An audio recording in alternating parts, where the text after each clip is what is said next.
አቶ ግርማ ሄራንን አስገድዶ ደፈረ። ሰላም ጤና ይስጥልኝ ውድና የተከበራችሁ የብርሃን ቲቪ ተከታታዮች እንደምን ቆያችሁ? ሁሉ ሰላም፣ ሁሉ ደህና፣ እግዚአብሔር ይመስገን። እኔ ጋር ሰላም ነኝ። ሰላማችሁ ይበዛ የተትረፈረፈ ይሁን። እንግዲህ በአዲስ ቪዲዮ መጥቻለሁ። ቪዲዮ ስትጀምሩ ላይክ፣ ሰብስክራይብ ማድረጋችሁን አትርሱ። ኮሜንትም ማድረጋችሁን ሀሳብ አስተያየታችሁን እንግዲህ እንድታስቀምጡ ስል በትህትና እጠይቃለሁ። ዛሬ እንግዲህ ደግሞ ምንዳሰው ሄራን ድራማ ይሆናል ማለት ነው። ሄራን ድራማ ክፍል 1 ላይ እንግዲህ ሁላችንም እንደተመለከትን በአንድ ቤተሰብ ላይ የሚያጠነጥን ድራማ ነው። ይሄ ድራማ እንግዲህ ሁለት ወንድሞችና አንድ እህት መካከል የሚፈጠሩት ወይም ደግሞ የሚከናወኑትን የምናይበት ነው። እሱም እንግዲህ አቶ ግርማ እንዲሁም ደግሞ ሮቤል እንዲሁም ወይዘሮ ሰብላ የሚባሉ እህታማቾች የሚተውኑበት ነው። እንግዲህ እነዚህ አቶ ግርማ ከነዚህ መካከል አቶ ግርማ እንግዲህ ድራማው ላይ ስንመለከት ከሌላ ቦታ የመጣ ወይም ደግሞ በማደጎ ወደዚህ ቤተሰብ እየተቀላቀለ እንደሆነ እናያለን። መጀመሪያ ድራማው ሲጀምር ከቤተ ክርስቲያን ይጀምራል። እነዚህ ቤተሰብ መካከል እንግዲህ ሄራን የምትባል የቤት ሰራተኛ ወይም ደግሞ የአክስቷ እንግዲህ አክስቷ ቤት ማለት ነው። አቶ ግርማ ያ እንግዲህ የእሷን አክስት ነው ያገባት። እዛ ቤት ውስጥ ሰራተኛ ሆና ትኖር ነበር ማለት ነው። እየኖረች እያለች እንግዲህ እሷን ፍቅረኛ ይዛለች። ፍቅረኛው ዳኒ አንድ ወደ ቤተክርስቲያን ሲሄዱ ወደ ቤተክርስቲያን ይገናኛሉ። ቤተክርስቲያን ሲገናኙ እንግዲህ ለመጋባት ወይም ደግሞ ለሌላ ነገር ሳይሆን የጠየቃት በቃ አብረሽኝ እንድትሆኝ እፈልጋለሁ ከኔ ጋራ ላይፍን በቃ እናሳልፍ ብሎ ይጠይቃታል። ስጠይቃት እሷም መልሷ አይ እኔ በተክሊል ነው ማግባት የምፈልገው ከትዳር በፊት ምንም አይነት ግንኙነት ማድረግ አልፈልግም ትለዋለች ማለት ነው። ዳኒ ግን በዛ ነገር ፍቃደኛ አይደለም። ምክንያቱም ከሄራን ጀርባ ደግሞ ሌሎችንም ሴቶች ያወራል ማለት ነው። እና በዚህ እየተጨቃጨቁ እያለ በቃ ተነሽና እንሂድ ብሎ ይላታል። እና ከዛ ሄራን የአቶ ግርማ ባለቤት እንግዲህ ሰላም ከውጭ የላከች ብር በእጇ ይዛ ነበረ ወደ ቤተክርስቲያን ሄደችው እና እንደ አጋጣሚ ቤተክርስቲያን አቅራቢያ አካባቢ ስለነበሩ በቃ እሺ ቤተክርስቲያን ተሳልሜ ልምጣ ብላ በምትሄድበት ሰዓት ላይ ብሩን እዛው ዳኒ አጠገብ አስቀምጣ ነበረ። ዳኒ ፍቅረኛዋ ነው። ዳኒ አጠገብ አስቀምጣ ነበረ ሄደችው። እንግዲህ ዳኒ ብሩ ሲያገኝ ይህን ሁሉ ብር ከየት አምጥታ ነው እልና እንግዲህ ብሩን ያው ለእሷ ሳይመልስላት ወደ ኪሱ ያደርግና ሌላ ፍቅረኛ ወይም ደግሞ ያው አብሮ የሚያሳልፉትን ይደውልላትና ወረ በጣም መላይ ተገኝተዋል፣ ስለዚህ በቃ አብረን ነው የምንውለው ምናምን ብሎ ይደውሎ ይጠይቃል። ከጠየቀ በኋላ እንግዲህ ሄራን እያለቀሰች ወደ ቤት ስትመለስ መጀመሪያ አካባቢ ላይ አቶ ግርማ መልካም ሆኖ ነው እንግዲህ በዓል ነው ለበዓል የተላከ ገንዘብ ነው በጣም ይቆጣኛል ብላ ነበር የፈራችው። እንደ አጋጣሚ ሆኖ ግን አቶ ግርማ ምንም አላለም። ብሩ ጠፍቶብሽ ነው ብሎ ስጠይቋት አዎ ስትል በቃ ይጥፋ የሰው ለምስም ይጠፋል አይነት ነገር ይላትና አረጋግቷት እንግዲህ በዓሉን ባለው ነገር ያሳልፋሉ። በዓል ላይ ደግሞ እህታቸው ሰብላና እንዲሁም ደግሞ ሮቤል ወደ በዓሉን ለማክበር ወደ አቶ ግርማ ቤት ይመጣሉ። ወደ አቶ ግርማ ቤት ሲመጡ እንግዲህ እርስ በራሳቸው ይጨቃጨቃሉ። ምክንያቱም ሮቤል ለአቶ ግርማ ይሄ ውርስ አባታቸው በህይወት የለምና ይሄ ውርስ ይገባዋል ለአቶ ግርማ ይገባዋል ይላል። እሷ ደግሞ አይገባም ለኛ ነው የሚገባው እያሉ ይጨቃጨቃሉ።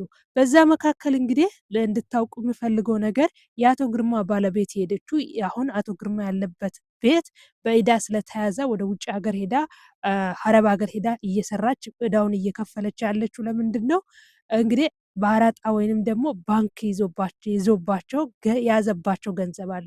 ያንን ገንዘብ ለመክፈል ብሎ ነው እንግዲህ አቶ ግርማ መስዋዕት ከፍሎ ሚስታቸውን ወደ አረብ ሀገር ልኮ ያሉት እና ይህን ስታደርግ እንግዲህ ሰብሊ ወደ በዓሉ ስትመጣ የበዓሉ መድመቂያ ብቻ ሳይሆን ይዛ የመጣችው እንግዲህ አቶ ግርማንም የምታጠፋበትን መርዝ እዛ ነበረ እዛ ቤት የመጣችውና እንደ አጋጣሚ ሄረን ያው የቀረበውን ምግቦችን አቀራረበች ምናለች እና እሷ ምግብ በልቶ ከጨረሱ በኋላ እርሱ ከሚስቱ ውጪ በቪዲዮ ደውሎ እያወራ እሱና ሮቤል አቶ ግርማና ሮቤል ስልክ ያወራሉ።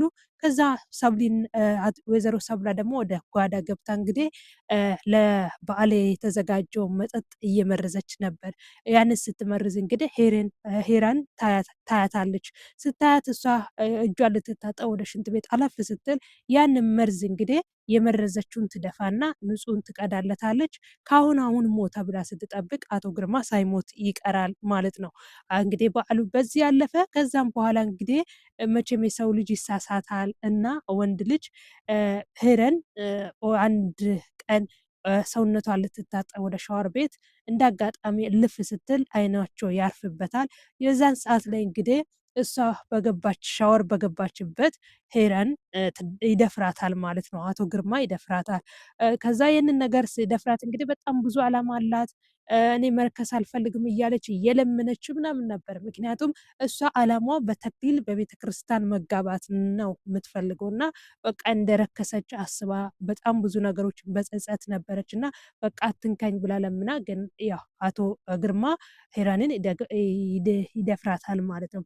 ከደፈራት በኋላ እንግዲህ ለማንም ሰው እንዳትናገር ምንም አይነት ነገር ከአንቺ እንዳይወጣ በማለት ማስጠንቀቂያ ይሰጣታል ማለት ነው።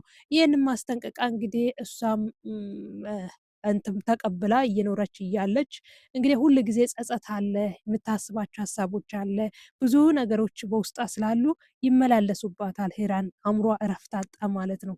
እና ያን ነገር እያለ ለዳኒ ለፍቅረኛዋ ትደውልና እኔ ያረኩሽን ነገር ለማንም እንዳትናገሪ፣ ይህንን ብትናገሪ አጠፋሻለሁ ብሏታል። እንግዲህ እንደ አጋጣሚ ግን ያው የቀን ጎደሎ ሄራን ለዳንዬ ትደውልለትና እንደዚህ እኮ አደረገኝ አቶ ግርማ ልትናገር ስትል እንደ አጋጣሚ አቶ ግርማ ይመጣባትና ወደ ክፍሏ ሮጦ ይገባል ማለት ነው። በሚገባበት ሰዓት ላይ እንግዲህ ምን ታደርገዋለች? ይታገላሉ። እሱም አንቆ ይዛታል። እሷም ራሷን ለማስጣል ከራሷ ለመከላከል ስትል ትታገላለች ማለት ነው። ይሄ ባለበት እንግዲህ ሄራን እንደ አጋጣሚ በኃይል አቶ ግርማን ትገፈትራለች። ስትገፈትር መሬት ወድቆ ራሳቸውን ይስታሉ። ራሳቸውን ስቶ እንግዲህ ለረጅም ጊዜ ራሳቸውን ስቶ ቆዩ። እሷም ህይወታቸው ያለፈ መስሏት ሮጣ ወጣችና ያው ፍቅረኛዋ ዳኒ ጋር ደውላ ስልክ አላነሳ ሲል ቀጥታ በአካል ሄዳ ዳኒን ልታመጣ ሄደች ማለት ነው። ዳኒ ፍቅረኛዋ ነው እንዲያግዛት ወይም ደግሞ እንዲረዳት ነው። ነገር ግን አቶ ግርማ እሷ በመቅሰፍት በዛን ሰዓት ላይ ዳኒ ጋር እስክትደርስ ድረስ ነክቶ ነበር። እሷ ዳኒ ጋር በሄደችበት ሰዓት በመሀል ላይ ክፍተት ነበረና ወይዘሮ ሰብላ ወደ ቤት ገብታ ነበር። ወይዘሮ ሰብላ ወደ ቤት በገባችበት ሰዓት እንዴ የሚፈልገው ነገር ሁሉ ይሄ አይደለ እንዴ ብላ እንግዲህ እሱ ወርቆ ስታገኝ አንሽኝ እባክሽ እርጅኝ ብሎ ወይንም ደግሞ እየለመናት፣ እሷ ግን በትራስ አፍናው ትገለዋለች ማለት ነው። እንግዲህ በሄራን ሳይሆን በሰብሊ እጅ ነው አቶ ግርማ ህይወታቸው ያለፈ ማለት ነው። ህይወታቸው አልፎ እንግዲህ ከዛም በኋላ ቆይታ እሷ ስራዋን ሰርታ ወጣች፣ ተደብቃ አለች እንግዲህ ሰብሊ። እነሱ ግን ዳኒና እንዲሁም ደግሞ ሄረን ወደ ቤት ውስጥ ገብቶ እንዲህ እኔ ይሄን ውስጥ ደግሞ መግባት አልፈልግም፣ በቃ ይሄ ችግር ነው፣ እኔ ወንጀል ውስጥ መግባት አልፈልግም ይላታል ዳኒ።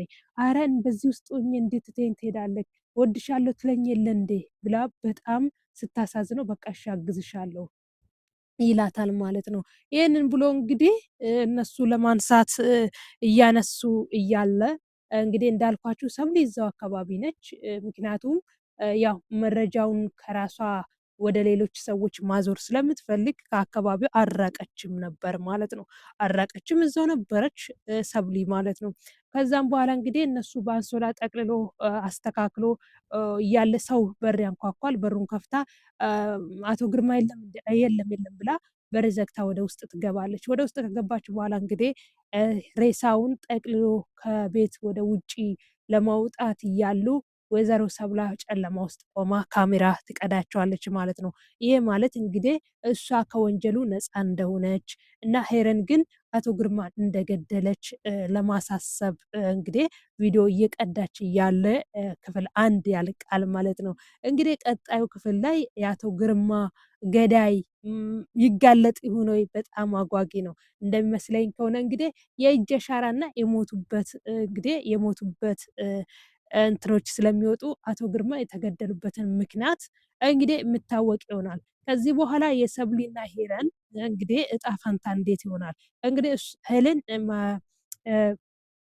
ሰብሊ ለውርስ ብላ ነው ወንድሟን የገደለችው።